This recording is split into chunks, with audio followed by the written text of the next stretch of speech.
Hey everyone, I wanted to show you how you can create a new font or new fonts for your Mango Pie.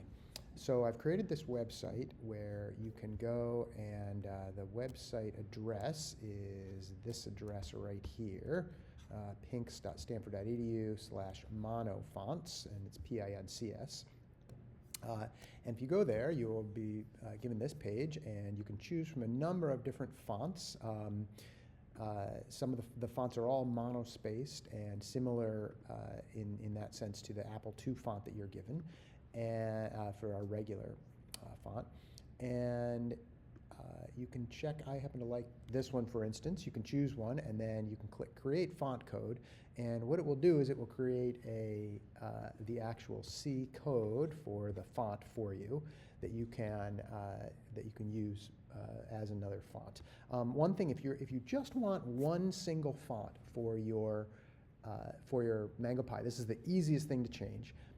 What you can do is you can click this little button that says create the Apple II named font. And if you click that, you'll notice that it's actually called Apple II font. And what you can do is you can copy it to the clipboard, and then in your code you have to be using font.c, your own font.c. And if you're doing that and you open up font.c, which you can copy from the code that's on the website or in the repository, what you do is you find the font. It's at the bottom of the file, and you find the font and you comment this out. Actually, let me show you what this looks like before I do it. If I do make run and then I bring up the window, it will show you this is the original Apple II font that we know and love from our class. But if you don't want to do that one and you want to do the new font, you can open up font.c and then comment this out, or just get rid of it, but at the end of the file, comment it out, and then paste in the one that you copied from the website, and then do a make run, and it should work out. So now this is a new font. So this is the other font. If I wanted to create a different font, I could go back to this again. Let's say I didn't want mono for, let's say I wanted a bigger font that was the JetBrains font. This is actually quite a nice font. Let's say I wanted it a little bit bigger, let's say 35.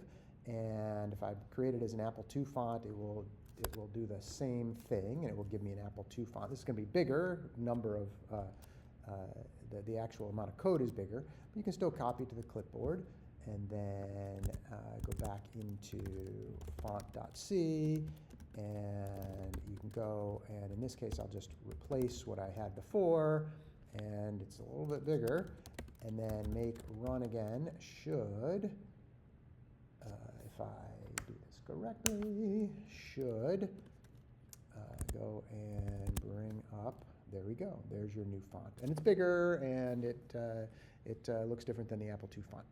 All right, so that's if you want to use a single font, that's what you need to do.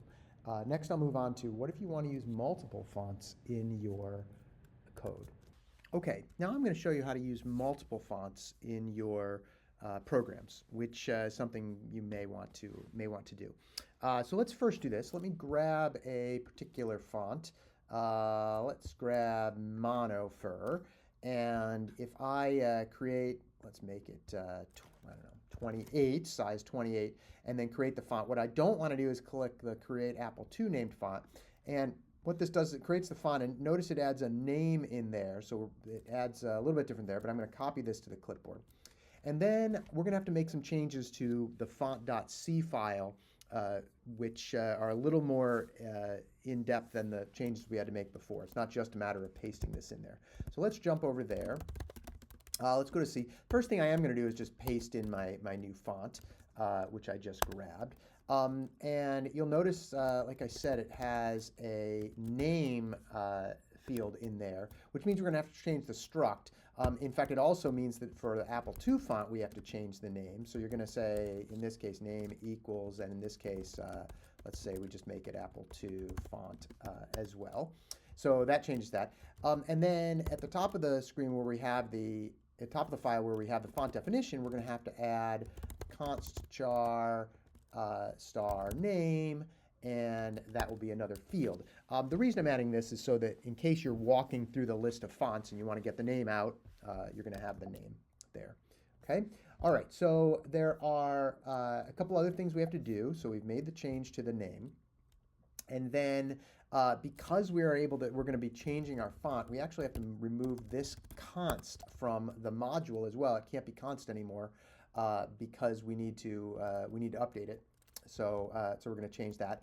And then let's actually add our new font definition. So we've got a font definition for Apple II font, but now what we want is we want another one like static const struct font, and then let's call it the monofer. So I'll look up mono. There it is right there. So I'm going to copy and paste this, and then let's do that right here. All right, so we're going to call it monofer 55, which is the name of the font. And then now we've got another definition of our font that we are now going to use. So now let's actually create a we're going to create an array listing for the fonts that we have. And so you're going to have to add whatever font you add, you're going to do that in a font list. So let's do it this way. This can't be static because it has to be available to our other functions, but it's going to be const struct font, and then it's going to be an array of pointers. We're going to call it font list, like this. And then I'm just going to it's going to be a pointer to the different fonts. So I'm going to have Apple II font, and then I'm also going to do the one I just created, monofer 55 in there. And now we've got an array of our fonts. You can add as many as you want here. The other thing I am going to do is I'm going to put a little null in there. So in case you're walking through the fonts, and I'm going to demonstrate that in a few minutes, you can know when you're at the end of the font without having any knowledge of how big this font list is. There's other ways to do this, but this is one relatively easy way to do it, and just say, hey, here's my fonts, and then if you ever hit null, you've reached past the end of your list of fonts. Okay? All right, how do we change a font? We're going to create a little function that's, again, not a static function, but it's going to be called font change font, and that is going to take in a const struct font pointer new font, and this is going to be a pretty simple change. Just going to say module.font equals new font. All right, and so that's going to change it to our new font. All right, and that's all we need to change in the font.c. Let's make sure that I did. There we go. So I've made the right changes. Now, how do you actually use this? Well, let me open up console.c. What I'm going to do is I'm going to change the function for console startup screen here, and I'm gonna do that. We're gonna have to make some changes to this file to add a couple things. Mainly because we're not, well, first of all, we're not pound including font.h, but we're also, there's just a couple new things we have to add. So we have an extern const struct font list. This is the font list array that we had. We also have a new function, void font change font, and that's going to take a const struct font new font. Okay, and then we also have to provide the struct itself. So struct font, and then it's going to be const char star name. That's the first field. Name's the first field, and then we've got unsigned char first char, and then last char. And then we have the glyph width and glyph height. So glyph width and glyph height. And then that's that. And then finally we have the data. So uint8t pixel data, like that. And that's an array of pixels. Okay, so that's the things we need. That's what we need to add to the top of our file where we're using this font change stuff. Okay, and then let's actually do this. Here's what I'm going to do. I'm going to paste in the details and then walk through it so I don't have to type it all. But I'm just going to I'm going to paste in some details of what I'm going to do. So what I'm going to do is I'm going to have a bunch of strings, and I'm going to print all these strings in a different font. I'm actually going to change this to, let's see, 1920 divided by 2 is going to be 960. 960 and 540. So I'm going to change this just to make it a little bigger on the screen. And it's going to be a GL double buffer. I'm going to clear it. And then I'm going to have another buffer where I'm going to print the font name. This is where I'm going to show you how you can get the font name out of the font. Then I'm going to create a couple colors. You can have as many colors as you want, but I'm going to put just white and yellow for right now. And then the rest of this is mainly printing the strings on the screen. So at the right coordinates that we're going to end up printing those strings on. So now I'm going to loop through my font list, which remember is a bunch of pointers to fonts. When I get to null, I'm going to know that I'm at the end. And so I'm going to create a font pointer called current font. I'm going to grab it out of my font list. And then I'm going to grab a color, and I'm going to do it in a fancy way that mods around the colors. So you can check that code out if you want. Then I am going to change the font. I'm going to call font change font. Now, it turns out that the Apple II font was the default font anyway, and I'm going to change to that, but it doesn't really matter. And then I'm going to print out the font name to our UART, and then I'm also going to print out the font name into the buffer with the little font name in front of it so that I can print it to the screen. And then I've got some line padding, and then I'm just going to draw all the strings at various coordinates. Okay, and then I'm going to update the Y coordinate. And then after everything gets drawn, I'm going to swap the buffer. Okay, so that's what I'm doing there. And then let's make sure, oh boy, let's see what happened here. Lots and lots of errors here. Let's try this again. Let's see where the first error is here. Line 29. Console.c, what did I miss on line 29? I forgot a semicolon. Don't forget your semicolons at the end of your struct definitions. That might do all of it. There we go, that was the only issue. Okay, so now we got that. Let's do make run. Oh, by the way, we do have to make, in this case, make sure that we're using our own GL.c. I'll explain how to use our GLC in a few minutes, but or our GL module. But if you're using your module, say you've created a library, and for your final project you're including the library, you need to you could do what we have here. We just need to make sure that you are using your own GL.c. Okay. All right. Let's try to run this, and let's see what happens. There we go. So now the first font is the Apple II font that we know and love, and the second font was the second font. It jumped into the coordinate. Let me actually do this. I will make it so that it goes for a little bit longer here so we can actually view this. And then let me make and run again. And here we go. Here it is. Okay, so there we go. First font is the Apple II font. This is the monofer font that we had. And you could add more fonts. In fact, let's go do that. Let's create a new font. So we have, let's choose a font. I like OCR. Let's do that. Let's make it, I don't know, 28. And create the font code. And then copy it to the clipboard.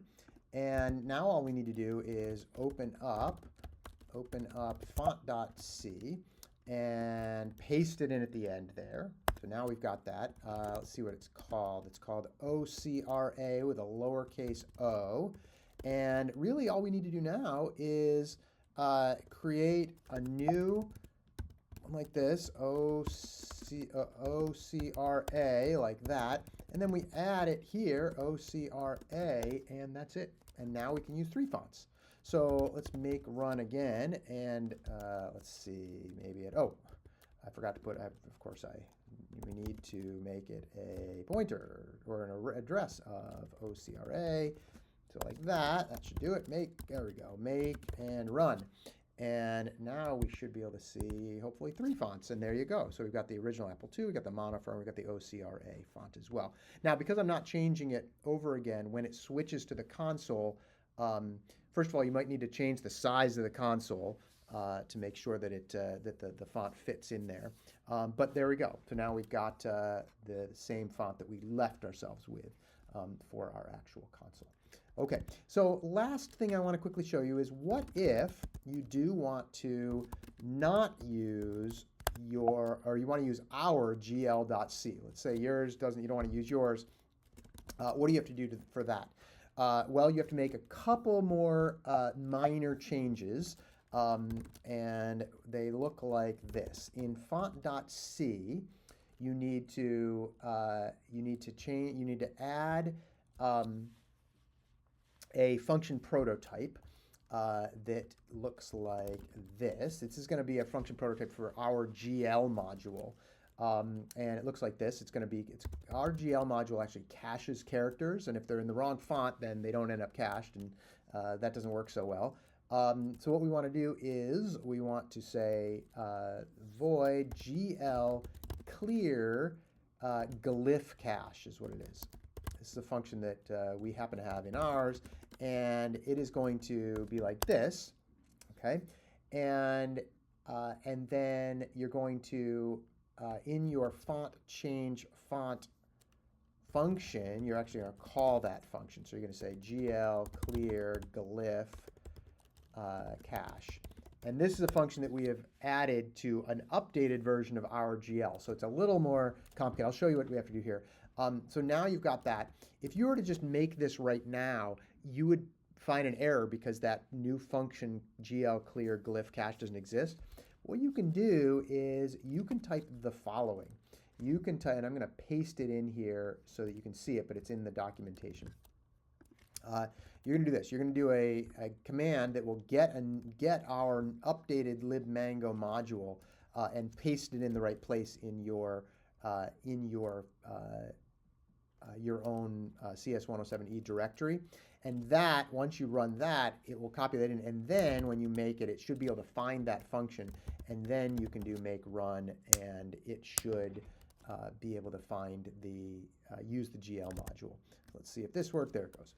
So, so that's it. That's all you have to do for that. If you have any trouble with this, please let me know. All right. There you go. Lots of fonts and multiple fonts if you want to use them.